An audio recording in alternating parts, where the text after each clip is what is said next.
Oh yeah. Nation.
Koiki Media bring the world closer to your doorstep. Today being 13th of June 2025.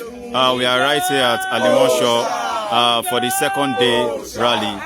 Koiki Media bring the world closer to your doorstep.